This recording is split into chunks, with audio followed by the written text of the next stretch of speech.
perception and interpretation. In this section, we will review these three questions. When does an objection become an objection? When is it not an objection? How do you distinguish between the two? Many objections are eliminated by a change in perception. If the salesperson automatically assumes in their mind that what they have heard is an objection, then their perception of reality is reality. One person will hear an objection, where another will not, based on perception. When does an objection become an objection? When you have clarified the objection to make certain that you understand it, and you have qualified it to be sure that it is a real concern. In various ways, in the profession of sales, it doesn't matter what you think, it only matters what the prospect or customer thinks, and this would be a perfect example of that. In order to clarify, ask questions like, what exactly is your concern?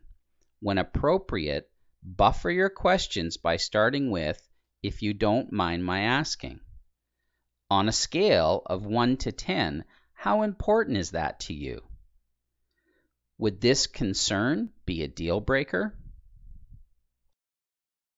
You will know whether or not you are actually dealing with an objection when the customer or prospect responds to your questions by stating, no, it's not that important, I was just curious.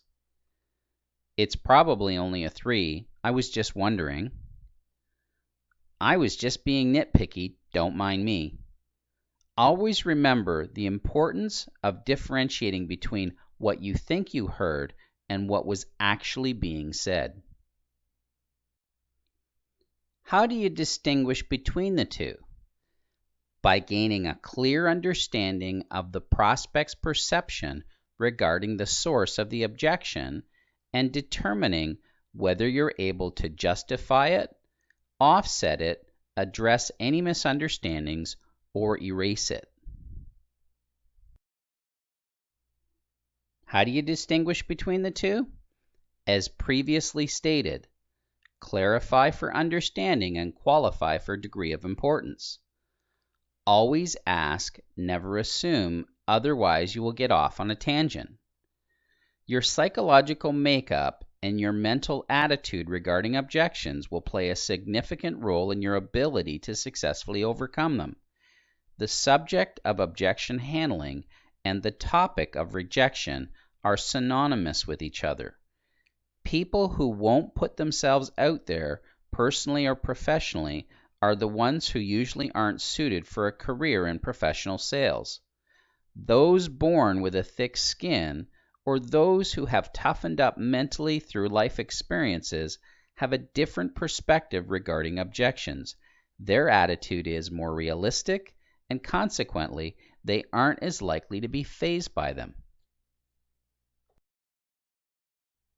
As Eleanor Roosevelt once said, never let anyone tell you no who doesn't have the power to say yes. Learning Spotlight number 2. It's time to review what we've covered so far. Each question in the quiz has a 90-second time limit, and the quiz has a 15-minute time limit.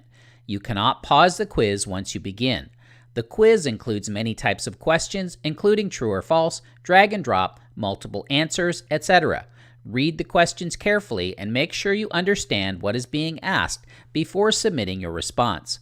Many of the questions or variations of them will be included in the final exam.